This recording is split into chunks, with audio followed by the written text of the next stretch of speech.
10th class and intermediate students ఈ video మీకోసమే. మళ్ళీ చెప్తున్నాను, అతి ముఖ్యంగా ఈ వీడియో మీకోసమే.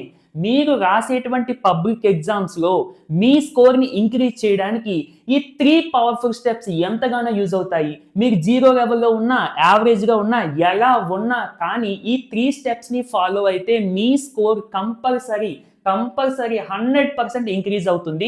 ఈ స్టెప్స్కి మీ ఎఫర్ట్స్ కూడా తోడైతే no doubt about your score compulsory increase అవుతుంది. ఓకే, వీడియోని చివరి వరకు చూడు, నీతో పాటు చదువుకుని నీ ఫ్రెండ్స్ అందరికీ కూడా షేర్ చేసేయి. Hello students, this is Santosh. Welcome to Vedantu APNTS 9 and 10.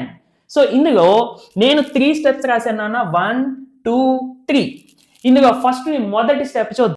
మొదటి స్టెప్లో ఒక సబ్జెక్టుకి సంబంధించి వెయిటేజ్, ఆ సబ్జెక్టుకి సంబంధించిన మోడల్ పేపర్ మీద మనకి 100% క్లారిటీ ఉండాలి. అంటే ఒక చాప్టర్లో నుండి ఎన్ని లాంగ్ ఆన్సర్ క్వశ్చన్స్ వస్తున్నాయి, ఎన్ని షార్ట్ ఆన్సర్ క్వశ్చన్స్ వస్తున్నాయి, ఎన్ని వెరీ షార్ట్ ఆన్సర్ క్వశ్చన్స్ వస్తున్నాయి అనేది మనకి ఒక క్లారిటీ ఉండాలి. అది ఏ సబ్జెక్ట్ అయినా కానీ. ఆ తర్వాత మోడల్ పేపర్ ప్యాటర్న్, అంటే model paper public exam paper యొక్క ప్యాటర్న్ ఎలా ఉంటుంది, టైం ఎంత, ఎన్ని లాంగ్ ఆన్సర్ క్వశ్చన్స్ వస్తున్నాయి, ఇంటర్నల్ చాయిస్ వేటికి ఉంది, అలాగే ఎన్ని షార్ట్ ఆన్సర్ క్వశ్చన్స్ వస్తున్నాయి, ఎన్ని వెరీ షార్ట్ ఆన్సర్ క్వశ్చన్స్ వస్తున్నాయి. ఇప్పుడు నేను చెప్పిన ప్రతి దాని మీద మీకు మొదటగా అవగాహన ఉండాలి. ఇది మీకు ఫుల్ క్లారిటీ ఉంటే అప్పుడు మాత్రమే సెకండ్ స్టెప్లోకి వెళ్ళండి. ఓకే, అండ్ మరొక విషయం, ఇక్కడ ఫస్ట్ స్టెప్లో ఏపీ స్టూడెంట్స్, తెలంగాణ స్టూడెంట్స్, నేను 10th క్లాస్ని బేస్ చేసుకుని చెప్తున్నాను నాన్న. ఏపీ వాళ్ళకి అన్ని గవర్నమెంట్ ప్రొవైడ్ చేసింది. Chapter weightage, model papers, blue print మొత్తం అన్నీ కూడా గవర్నమెంటే ప్రొవైడ్ చేసింది. బట్ తెలంగాణ వాళ్ళకి ప్రెసెంట్ 2026 పబ్లిక్ ఎగ్జామ్కి సంబంధించి మనకి ప్రొవైడ్ చేయలేదు. అయినా కానీ మీరు ఏం బాధపడద్దు, మనకి టెలిగ్రామ్లో వేదాంతు తెలంగాణ 9 and 10 అని చెప్పి ఒక అఫీషియల్ ఛానల్ ఉంటుంది, అంటే మన వేదాంతుది. అలాగే సంతోష్ జైవరపు SANTHOSH, సంతోష్ JAYAVARAPU జైవరపు, ఇది మన పర్సనల్ టెలిగ్రామ్ గ్రూప్. మీరందరూ కూడా ఈ రెండింటిలోని వేదాంతు అలాగే మన పర్సనల్గా కూడా జాయిన్ అవ్వండి. వేదాంతు గ్రూప్లో మీరు మెసేజ్ చేయడానికి ఉండదు. సో అందుకని పర్సనల్ గ్రూప్లో మీరు మెసేజ్ చేయడానికి ఉంటుంది. మీకు ఏ డౌట్స్ ఉన్నా, ఎగ్జామ్కి related, model papers related doubts ఉంటే అక్కడ మీరు అడగొచ్చు. ఓకేనా నాన్న? కంపల్సరీ జాయిన్ అవ్వండి. తెలంగాణ వాళ్ళు, ఏపీ వాళ్ళు కూడా జాయిన్ అవ్వండి. వాళ్ళకి సంబంధించిన అప్డేట్స్ కూడా నేను అక్కడ పోస్ట్ చేస్తూ ఉంటాను. అండ్ గ్రూప్లో మీరు జాయిన్ అయిన వెంటనే తెలంగాణ వాళ్ళు మ్యాథమెటిక్స్ సబ్జెక్ట్కి సంబంధించి 10th క్లాస్ స్టూడెంట్స్ మ్యాథమెటిక్స్ సబ్జెక్ట్కి సంబంధించి ఏ వీడియోస్ చూడాలి అనేది కూడా నేను అక్కడ ఆల్రెడీ లింక్స్తో ఆర్డర్గా ప్రొవైడ్ చేశాను. ఓకేనా? సో మీకు మ్యాథమెటిక్స్ పరంగా ఏ ప్రాబ్లమ్ ఉండదు. హై వెయిటేజ్ చాప్టర్స్ అన్నీ కూడా నేను ఆ వీడియోస్లో చెప్పాను.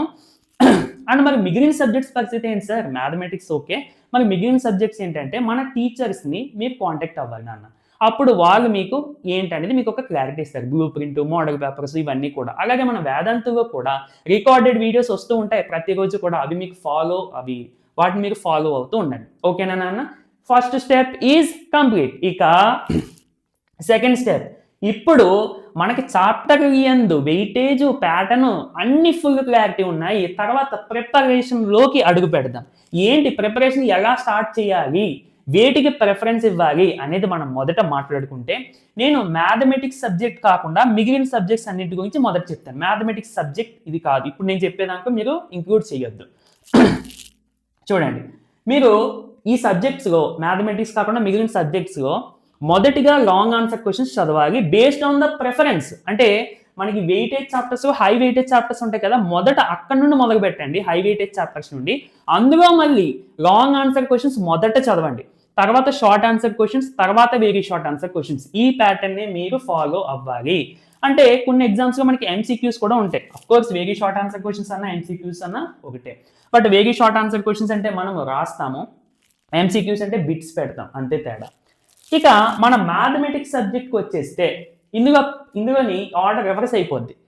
ఫస్ట్ ఒక చాప్టర్ ప్రిపేర్ అవుతున్నప్పుడు, ఒక chapter means based on the preference, అంటే హై వెయిటేజ్ చాప్టర్లో ఫస్ట్ స్టార్టింగ్ నుండి ప్రిపేర్ అవుతున్నప్పుడు మొదటిగా ఆ చాప్టర్కి సంబంధించిన కాన్సెప్ట్స్, ఫార్ములా మీకు ఒక అవగాహన ఉండాలి.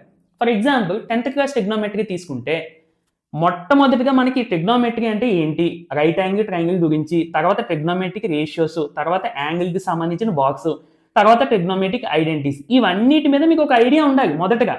ఓకే, మాకు తెలిసింది, మాకు అర్థమయ్యింది అనుకున్న తర్వాత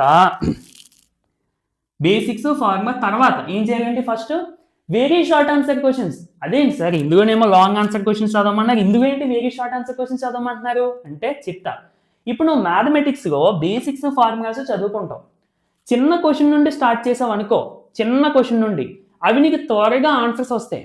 అప్పుడు నువ్వు చదువుకున్న కాన్సెప్ట్ ఫార్ములా ఓకే యూజ్ అవుతుంది, నేను చేయగలుగుతున్నాను అనే కాన్ఫిడెన్స్ నీలో పీక్స్గా ఉంటుంది, మామూలుగా కాదు. సో ఇదే కాన్ఫిడెన్స్తో నువ్వు ముందుకు వెళ్తూ వెరీ షార్ట్ ఆన్సర్ క్వశ్చన్స్, తర్వాత కొంచెం లెవెల్ పెంచి షార్ట్ ఆన్సర్ క్వశ్చన్స్, తర్వాత కొంచెం లెవెల్ పెంచి లాంగ్ ఆన్సర్ క్వశ్చన్స్ చేయి. అప్పుడు నీకు చాప్టర్ కంప్లీట్ అవుద్ది, నీకు ఒక కాన్ఫిడెన్స్ కూడా ఉంటుంది. అలా కాకుండా నువ్వు డైరెక్ట్గా ఫార్ములాస్ ఇది చదివేసి ఎల్ఏ క్వశ్చన్ స్టార్ట్ చేసావు అనుకో, అవి కొంచెం లెంతీగా ఉంటాయి. ఎక్కడైనా మిస్టేక్ వచ్చిందనుకో మొదట్లోనే నీకు పెద్దగా ఇంట్రెస్ట్ రాదు, ఇంకా చేయాలని ఇంట్రెస్ట్ రాదు. దట్స్ వై నేను ఈ ప్యాటర్న్ రాశాను అన్నమాట. అందరికీ క్లియర్ కదా? 10th క్లాస్ ఇంటర్మీడియట్ స్టూడెంట్స్ కోసమే ఈ వీడియో మళ్ళీ చెప్తున్నాను అన్న. So second step is complete. Third step solving. Solving అంటే వెయిటేజ్ మోడల్ పేపర్ గురించి తెలుసుకున్నాము, ప్రిపరేషన్ కూడా పూర్తి చేసాము. మరి మనం చేసిన ప్రిపరేషన్ కరెక్ట్గా ఉందా, ఇంకా ఏమైనా రెక్టిఫికేషన్స్ ఉన్నాయా అనేది మరి మనకు తెలియాలి కదా. అది ఎవరు చెప్తారు? ఇదంతా నువ్వు ఓన్గానే చేసావు, ఇవన్నీ తెలుసుకున్నావు, నీ ఓన్గానే ప్రిపేర్ అయ్యావు. కానీ నువ్వు ప్రిపేర్ అయిన ప్రిపరేషన్ అనేది నువ్వు నేర్చుకున్న కాన్సెప్ట్స్ క్వశ్చన్స్ అన్నీ కరెక్ట్గా ఉన్నాయా, అన్నీ నీకు బాగా గుర్తున్నాయా, నువ్వు ప్రజెంట్ చేయగలుగుతున్నావు అని నీకు ఎలా తెలుస్తుంది? Through solving. అంటే క్వశ్చన్స్ని సాల్వ్ చేయడం ద్వారా. ఆ క్వశ్చన్స్ అంటే ఏముంది, ఎక్సర్సైజ్గా క్వశ్చన్ చేసేయచ్చు కదా అని నువ్వు అనుకోవచ్చు. ఎక్సర్సైజ్గా క్వశ్చన్ నువ్వు ఆల్రెడీ ఇప్పుడు చేసే ఉంటావు, ఎలాగా నీకు తెలిసిందే కదా అని చెప్పి నీకు పెద్ద ఇంట్రెస్ట్ రాదు. అదే ఎగ్జామ్ పేపర్స్ మోడల్ పేపర్స్ చేసావు అనుకో, కొంచెం మార్క్స్ ఉంటాయి క్వశ్చన్స్, అప్పుడు ఆటోమేటిక్గా నీకు కొంచెం ఇంట్రెస్ట్ వస్తుంది, నువ్వు చేసిన తప్పు నీకు తెలుస్తాయి. మొదటిగా ఇంటర్నల్ ఎగ్జామ్స్. మీరు అందరూ కూడా స్కూల్ కాలేజెస్లో చదువుతుంటారు కాబట్టి private colleges, private schools, government colleges, government schools వేట్లోనైనా కానీ ఇప్పుడు మనకి టెస్టులు ఎక్కువగా పెడుతున్నారు. ఎస్ఏ ఎగ్జామ్స్ 10th క్లాస్ వరకు, ఎస్ఏ ఎగ్జామ్స్, క్లాస్ టెస్టులు, డైలీ టెస్టులు ఇవన్నీ కూడా ఉంటాయి. అవన్నీ కూడా అటెంప్ట్ చేయండి, అన్నీ కూడా అటెంప్ట్ చేయండి. Next previous year papers. ఇప్పుడు మీరు 2026లో పబ్లిక్ ఎగ్జామ్ రాస్తారు, అవునా? 2025, 2024, 2023లో ఉన్న పేపర్స్ని సాల్వ్ చేయడానికి ట్రై చేయండి. అండ్ థర్డ్ వచ్చేసరికి ఎక్స్టర్నల్ మోడల్ పేపర్స్. ఇవి ఏంటంటే మనకి గూగుల్లో లేదా ఇప్పుడు మన వేదాంత్ ప్లాట్ఫామ్, ఇంకా చాలా ప్లాట్ఫామ్స్ ఉంటాయి. అలాగే గూగుల్లో మనకి చాలా వెబ్సైట్స్లో ప్రాక్టీస్ మోడల్ పేపర్స్ అని ఉంటాయి. మీకు వెతకాలి కానీ మొత్తం అన్ని దొరుకుతాయి.